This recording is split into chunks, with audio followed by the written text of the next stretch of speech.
Abusia says America said here the top of the list. Abronye DC trendy babia efa Archbishop Duncan Williams the supermentor also panono. And that the Ababe Tomini dear Esawani Abronye DC to challenge Ediama Archbishop Duncan Williams so Bema and I saw so in Yankoponipa now say was slan ewan the sodia or Pawumianu or Munshia no be ancient to me or be ancient power. Now Busia Abronye DC a fire bookshop abusia enye easy in someone Abronye DC and there or dear go on there Sawani eha GH Kwabi Media so message obaswa anidimu now I subscribe to your channel no send update bianso etoma onso onsa eweka bi na wagya o comment comment section ho ede amaye fefefe abusia yeba Abronye DC ni supplement ene insensem a oka efa Archbishop Duncan Williams so abusia ababeja tese media yesu de ende de ababetomu Abronye DC osanso ede aba efa National Cathedral ho sense de ntia enam so ema Archbishop Duncan Williams resign free National Cathedral board ne so no ende Abronye DC ababe chechirem asan so afire NPP fo because NPP fo ntina ema we na ebaaye abusia Abronye adi nkomo na menkasa enche bebebe no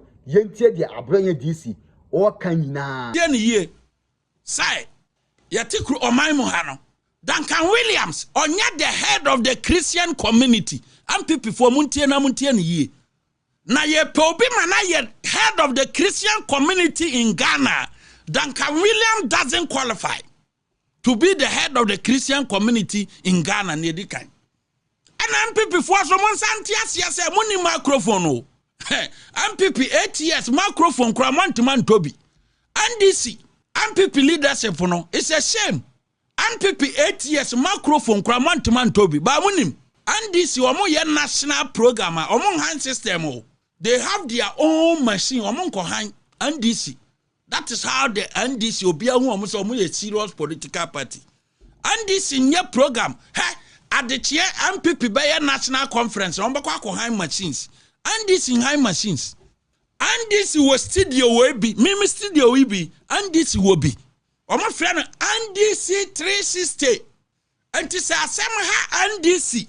Not so munya baby.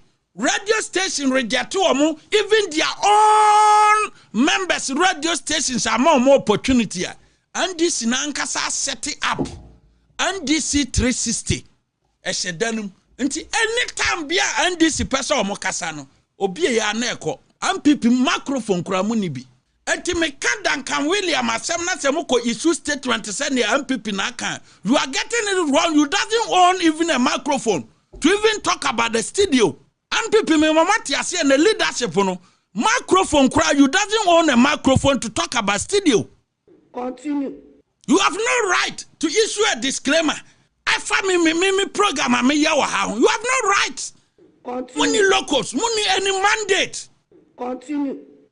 I will continue to engage Duncan Williams until so ban right senses. Continue. That is a fact. Or say obey him spiritually. I think it was a joke. Me jailing spiritually. He said, "One, I'm saying that's how fancy pa. Fans, chopa. Continue. Chopa. Now, confirm to catch us. Media don't. You mistake." And say, "Wam, no. Oh, yes, me power chow."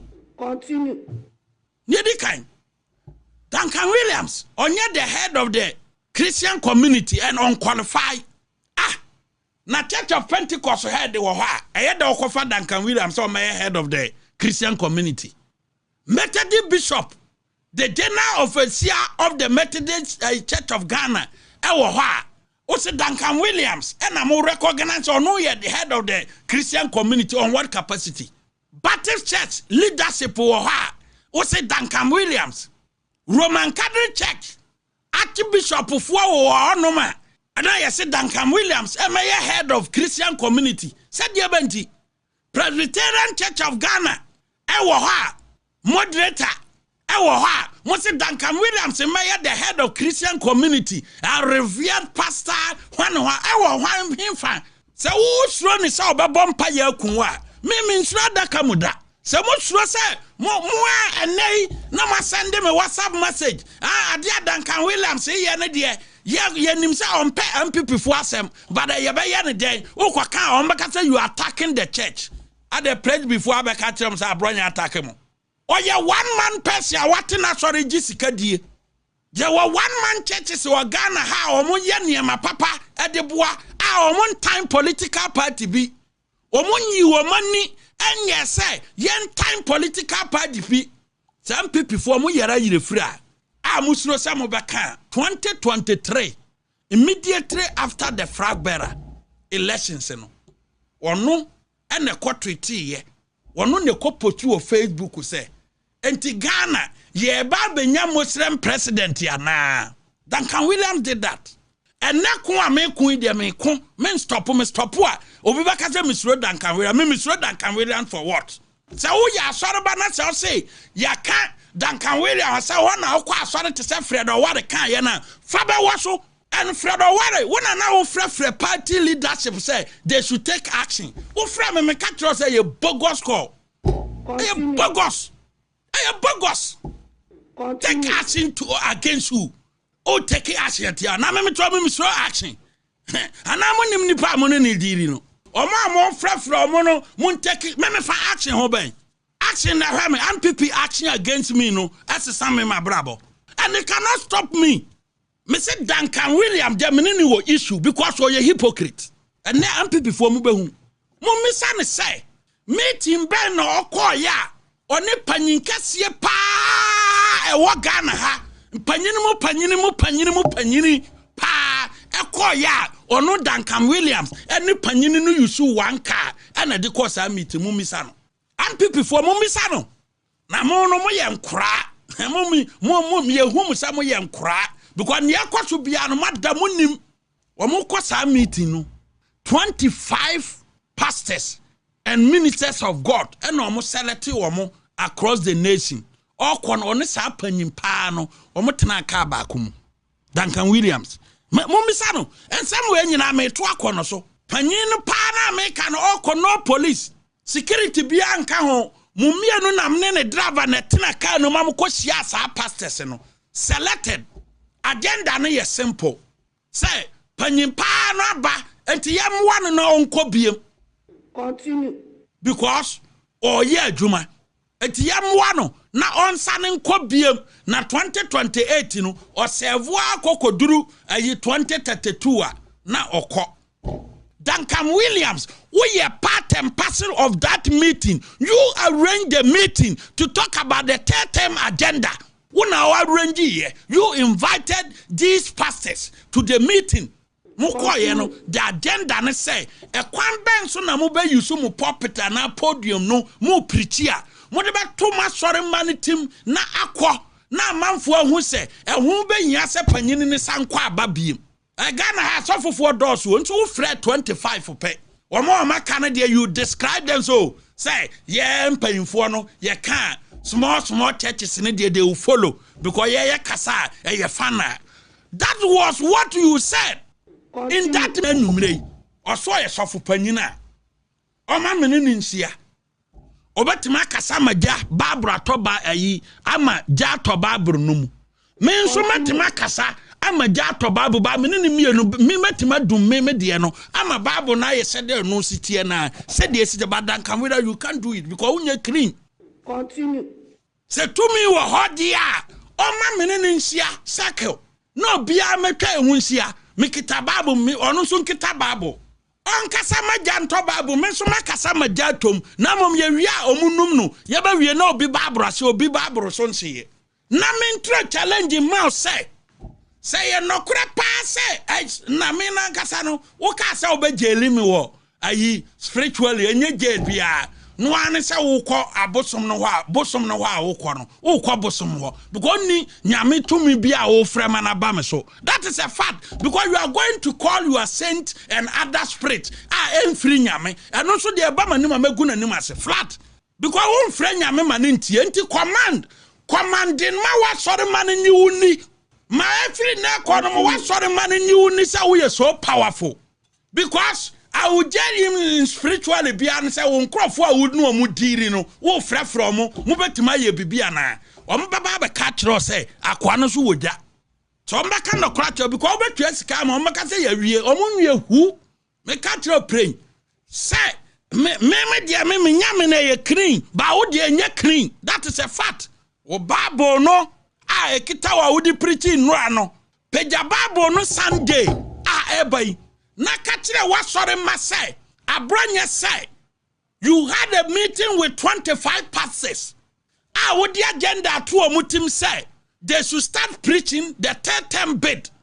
Say nipa na betwa so akosi 2032 na Abronye boa nti wo commande this is your Bible. Peja Bible no fa kire wiem. Duncan Williams, this is a challenge.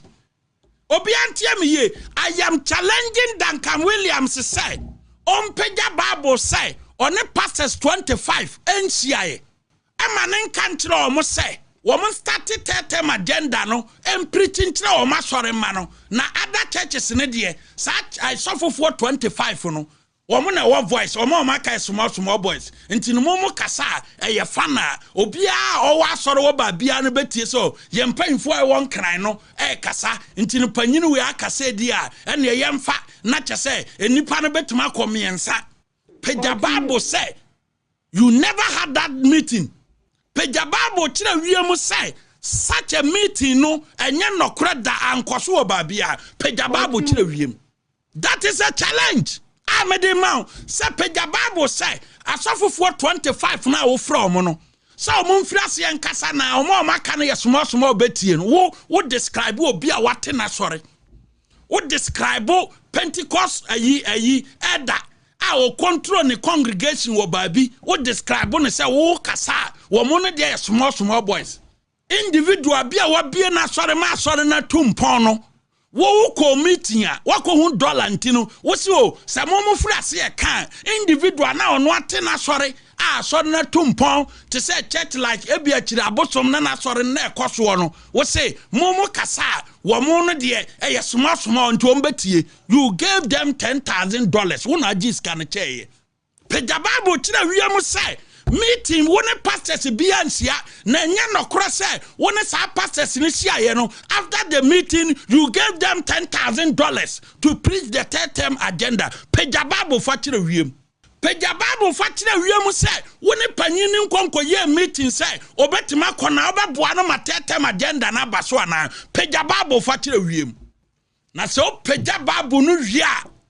the gods of the tender no be decide between me no Peja Bible fa kira wiem eti huna no bia me come what you say my true challenge in the amount say in that meeting you share $10,000 a year da prophet Nanjegezi ni buafuo adentra prophet Nanjegezi ni buafuo na mo people for masem mobo ebra prophet Nanjegezi buafu ni say what is a Duncan Williams afrefre some pastors any panyini na kwa kosia so deep or santoa so deep president no beyond 2028 ya eyeye ana ofre pastors any ministers of God binum ana omokoye producers e go break mara Duncan Williams ye for 25 na wo no omko meeting a wo ko start term agenda no enipa 25 now count 26 no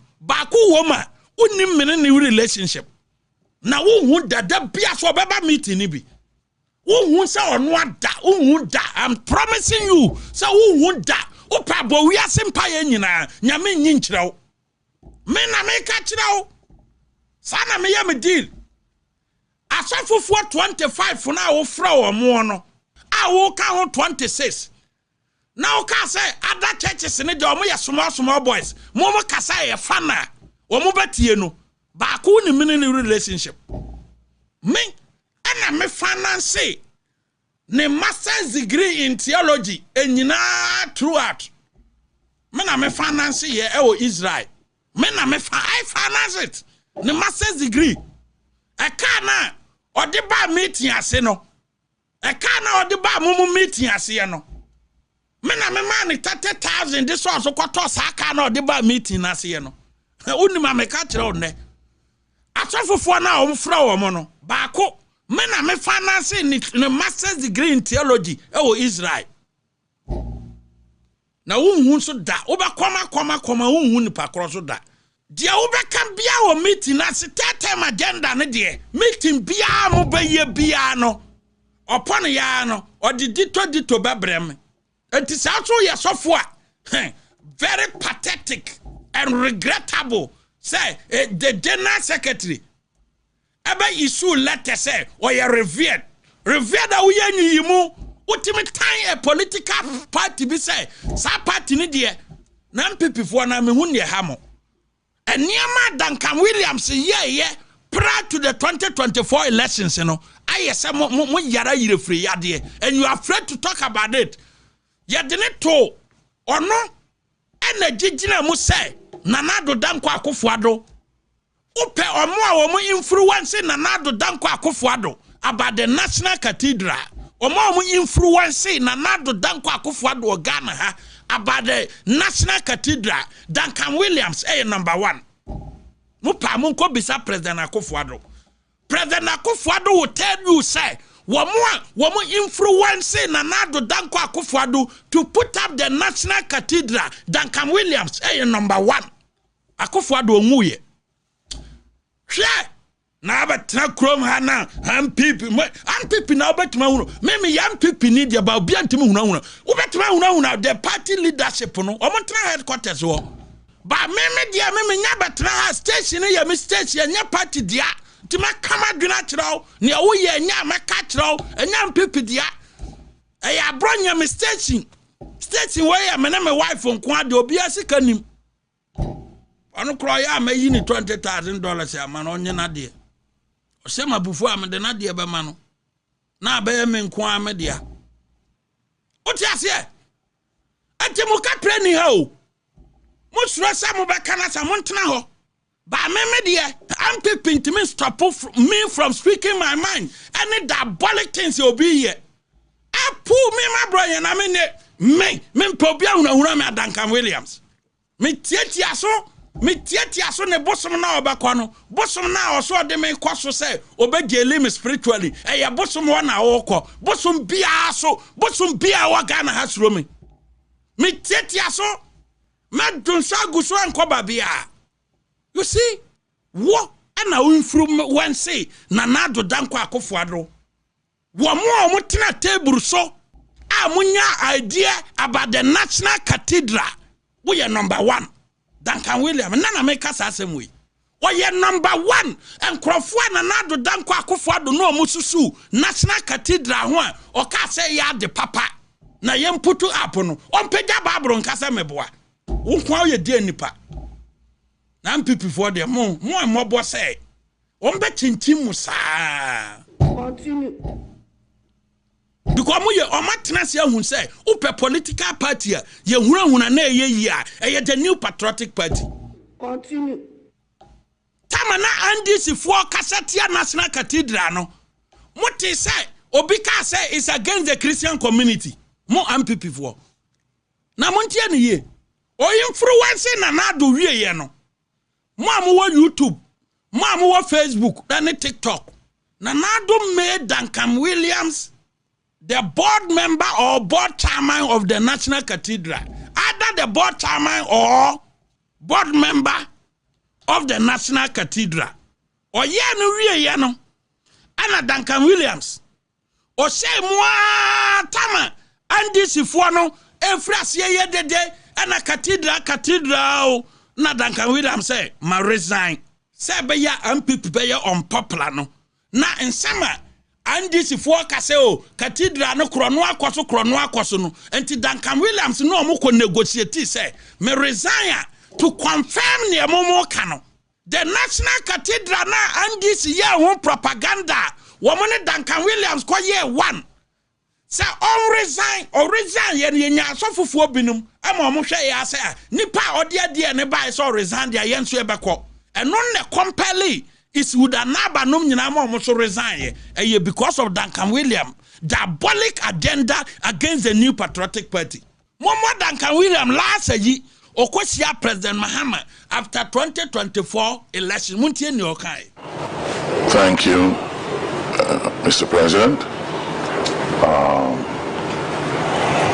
I believe that at the point the media will excuse us. So, but for now, we came with some few proposals to discuss as our guide.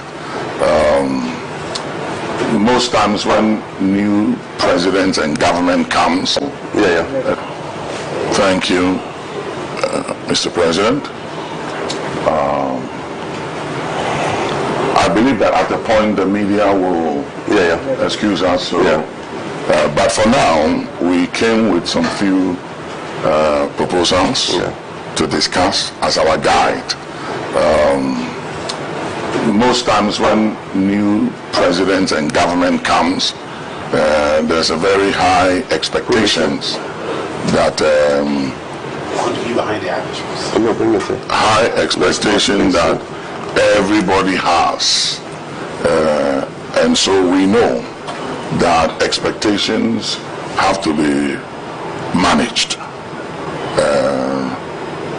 because you are a vessel that has come. I mean, these things that people say you've come to save, you've come to rescue, they should be very careful of that, because you are a vessel in the hands of God. So they should stop saying that and pray for you, rather, that God can use you to execute the mandate that the people of this country have entrusted into your hands. I know it's a difficult challenge. During the time you were in opposition, we were talking one time, and you were saying that Mama Lodina, you and her were talking, and it was like, what at all are you doing? You know, why are you standing for election with the kind of situation that we are facing and things are going through? But I think that was when you realized that it's a call and it's a mandate of God that you have to fulfill. And I remember that when we talked 2016, I had mentioned to you what I felt prophetically, that you have to leave, and at the right time you come again. And 2020 we met again with Honorable Elvis in my office, and I said to you that, Mr. President, you are not coming now, you will come after 2020. So when 2020 ended, I was very confident, irrespective of whatever anybody said, that it was your time to come back to fulfill mandate and to finish your unfinished business. And I believe that by God's grace, who preserved you, kept you alive, and you didn't die, and you lived, and you are still here, will guide you, preserve you, and give you what it takes to move this nation according to his mandate to where he wants to take this nation to. And we want to pray and believe that at your term of office, that the narrative, the negative narratives that have plagued governments of this country will change during your term in office. And that we will see a new and a beautiful Ghana by the grace of God. In the book of Daniel, the 4th chapter and the 17th verse, the Bible says that all the living may know that the Most High rules in the affairs of men and give the kingdoms of men to whomsoever he wills. And it is very clear that what has happened in Ghana is the fulfillment of Daniel chapter 4 and the 17th verse, that God has given the kingdom to whosoever he pleases, irrespective of what men did and the efforts of men. And I believe that with everything you've been through and suffered and endured, you yourself know that but for God, this victory wouldn't have happened. And so we are grateful, and we just came one more time to congratulate you and to say, like they say in Twi, Abuano, baby, chichire no no, and one yesare no. So wherever the animal was tied is the same place the animal is released, and you know the source of your victory. So we just want to remind you that never forget, like the Bible says, God said to Nathan, go tell my servant David to remember that he was a shepherd boy, and I took him from the sheepfold, and I gave his master's throne to him, And I, the Lord, made him king over my people. Before Mati, Babi a chichira buano, Kwani Ejano, non dear nim say, after 2020, no, Mahama and Eba. Babi a Sawabadia, Babi a chichira buano, Kwani Ejano, a Juma or Yaman, no, or Matia Honka. Mena Memeka, and before Mena Meka, if you have people listen and listen very well. And the Abusian the echo so away Abronye DC in the side no. Message or best subscribe to your channel no send the update bianso etomwa on so urenya bi atie kete wose enye dodo no na makra bye bye.